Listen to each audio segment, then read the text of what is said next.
on? Can y'all hear me? Cool.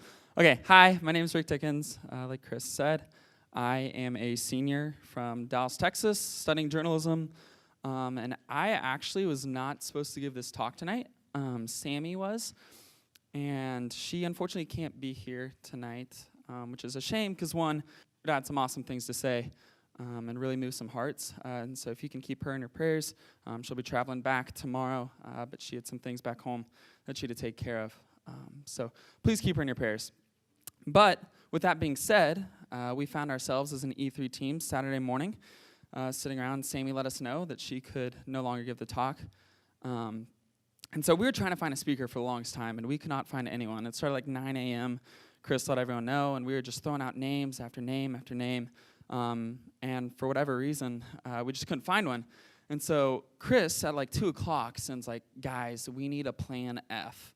And Sweet Isaac, who's not here anymore, or well, he's at grad school. That sounded really bad. That's not the case. But he reached out and was like, you know what? I know the perfect plan F. And he nominated me. And I was honored to be a plan F. I actually haven't been that low on the pecking order since Matt and Tim were looking for roommates.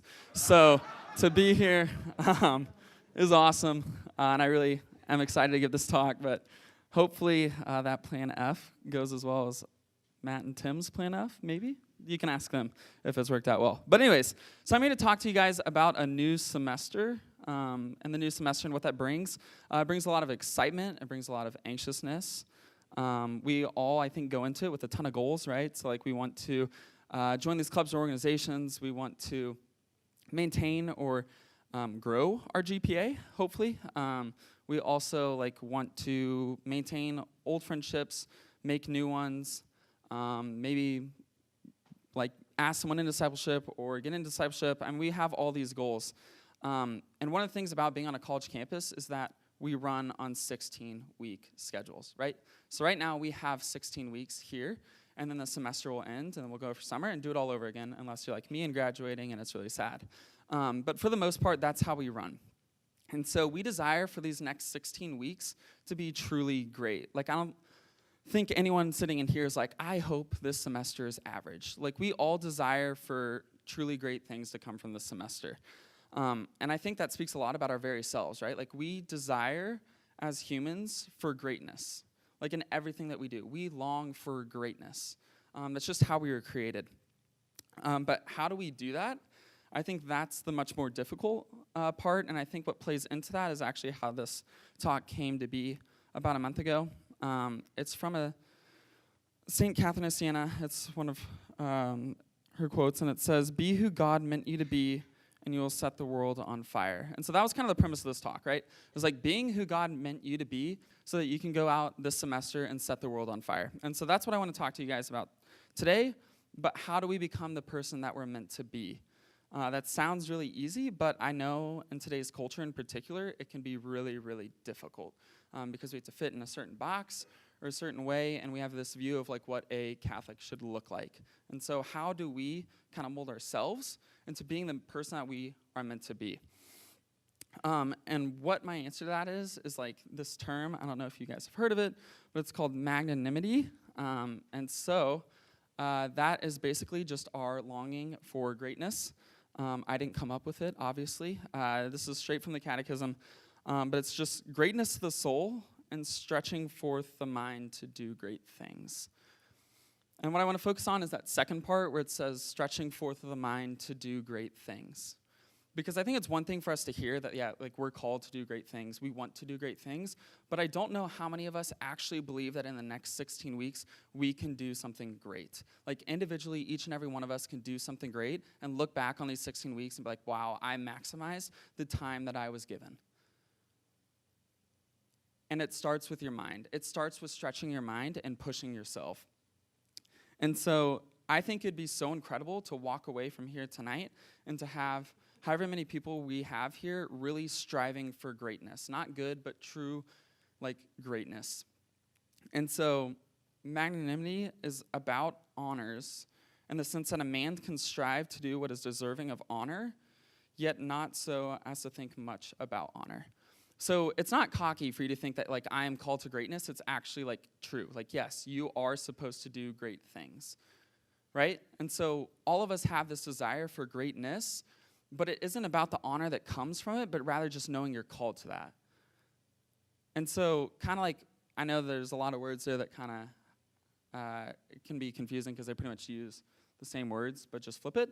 So I want to like break that down a little bit. Like one of the ways that I see this is actually Chris, who like leads the E3 team, right? Like he's stepped up to this position and is really doing awesome, wonderful, and great things with it, with the applications and everything that's gone through changes here. But he's not doing it so you guys can come up to him and be like, wow, what you're doing is great at E3. He's doing it because he knows he was called to this position and called to do great things with it. And so he's answering that call. I think that's something that all of us need to realize. In whatever position we have on campus, there's a call within that to do something great with it.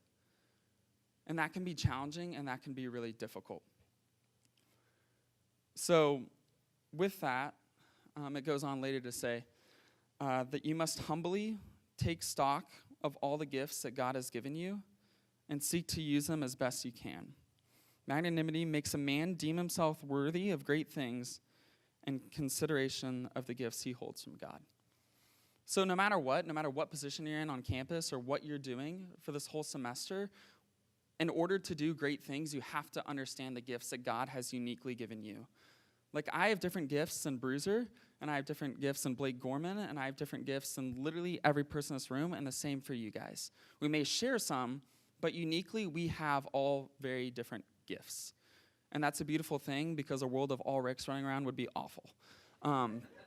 So I really want you guys tonight to reflect on what gifts God has given you specifically. And I want you guys to really ponder that and reflect on it, and think about it. And so for me, this is something that like I've struggled with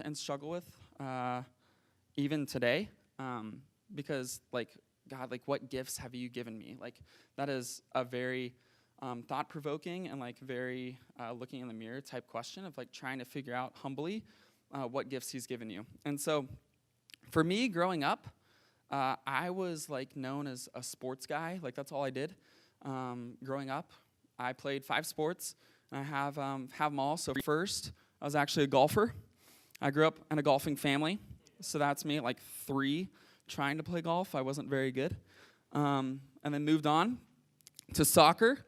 I was on the Red Rockets there, a little chubby, but you can't read the Rockets because the shirt was way too big. And then if we go on, that's football. Obviously, I wasn't good at that either. Dropped the snap. So we called it quits there. I only played one year of football, and you can see why. Then basketball.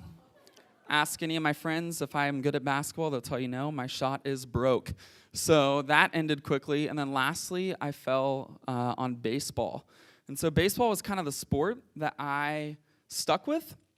But I literally, my whole childhood was like the one where you go to one sports game, have the other clothes in the back seat, change in the back of your mom's car as she's driving you to the game, and then play the other one. And so that literally was my whole childhood. And so this idea that like God had given me gifts, I was like, what are you talking about? Like I play sports and that's it. And so that's all I knew, and it was really difficult for me to find that in others or in other things. But the reason I actually fell in love with baseball, I know it's kind of hard to believe with all those pictures, is because baseball was a sport I was by far the worst at. Like I was terrible.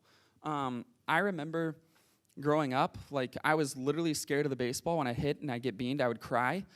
Ground balls, like I wouldn't sit in front of because if they hit me, I would again cry. And so I like was absolutely terrified of baseball. But that's the reason I loved it, is because I was like humiliatingly bad at it.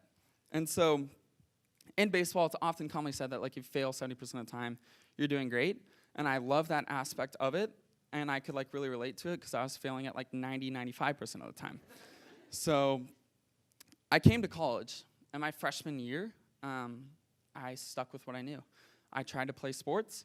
All throughout college, I'd go to the rec center. I would not leave the basketball courts until I played at least 5 games with my friends. And it was really tough. It was the worst year of my life. I can confidently say that. But like I didn't know it at the time, but my soul was literally crying out for something greater, for something more. And I eventually found that in the Catholic Church. And I found that a lot of the reasons actually of why I loved baseball. So like I talked about, fail a lot in baseball. But each and every day, you go to practice, and you practice your butt off in hopes that you can maintain perfection, even though you literally know there's no chance of you ever doing it. And then I came to the faith, and I came to the Newman Center, and I met people who every single day got up in the morning and tried to maintain and achieve perfection in their life, even though they knew that it wasn't going to happen. And I found that to be so beautiful. And so one of the gifts that I feel like God really gave me was understanding that failure and understanding that you can grow from it. And so that's one of the things that I loved about the faith. Secondly, I loved baseball because I got to hang out with a bunch of amazing dudes all summer and just travel with them and literally spend more time with them than I did with my family. And then I came to the Newman Center, and I met people who literally I could hang out with, just some of the coolest guys that I've ever met. Christian Boschert, Braxton Cowan, Ryan Barr, Nick Carlson, Brock Gerstner, Gus. Like, I could go on and on, but these guys literally pushed me to new heights that I just didn't know that I could even try and achieve. And I love that aspect of it. And I feel like that's a gift that God has given me, is understanding that I love being around a bunch of dudes and just getting to hang out with them and to share life with them. And then lastly, I loved sports with a competition. I loved to have one common goal with your guys, and that is to try and win.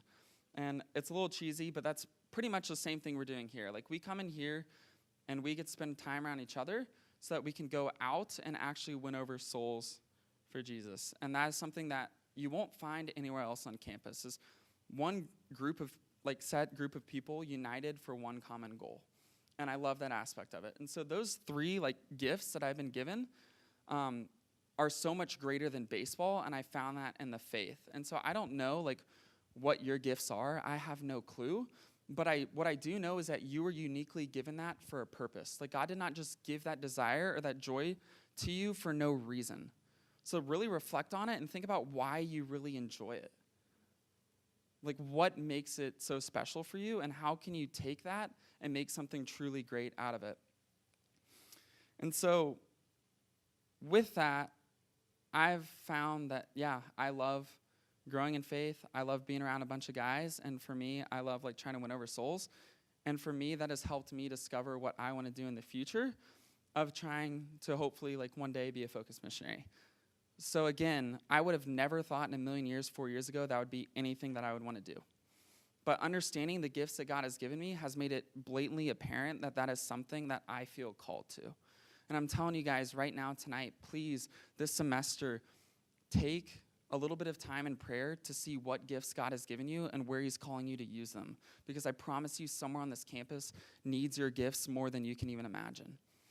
And I promise you, we as a Newman Center need your gifts and your passions more than you can even imagine.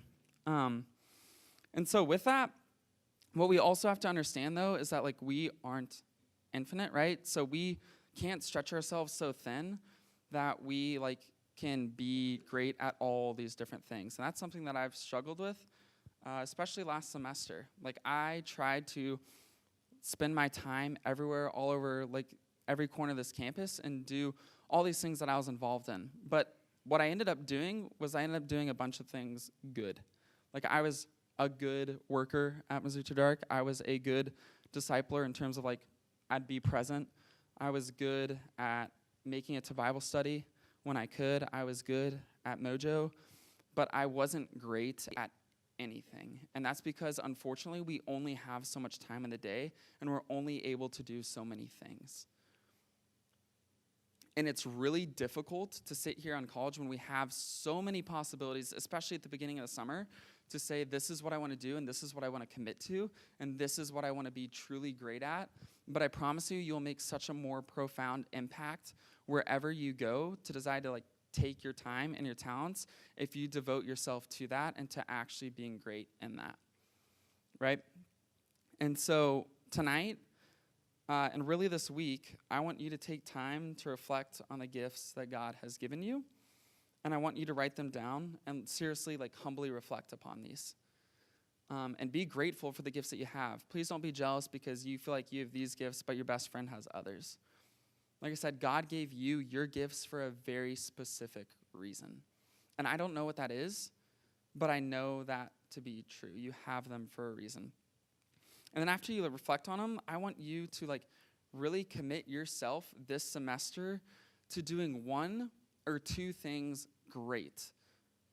Not good, but, like, great. And what that means is starting something and completing it. Father Mike talked about it at SLS, and it, like, struck a chord with me. Like, we around here and all around the campus start a lot of things, and we don't finish them. And so I don't know what that will look like for you. Maybe it's Lent. Like, maybe with Lent coming up in under a month now, you want to make it a great Lent, and you commit yourself to really diving into Lent. Or maybe it's an organization on campus, and you want to make a profound impact on the organization and the people that you serve. But if that's what you choose and that's where you feel like you're called to, do it great, because that's how you'll make a difference. So you guys, we all have 16 weeks this semester to make that difference.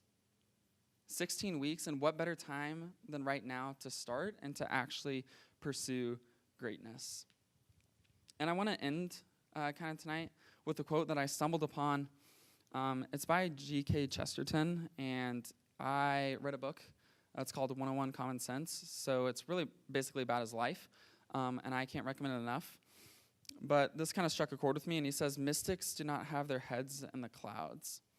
They usually have their heads in the dirt. They are at work building the kingdom of God. Saints are often dirty.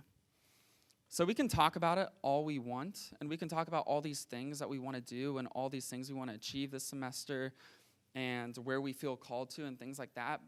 But at some point, we actually have to get our hands in the dirt and do them.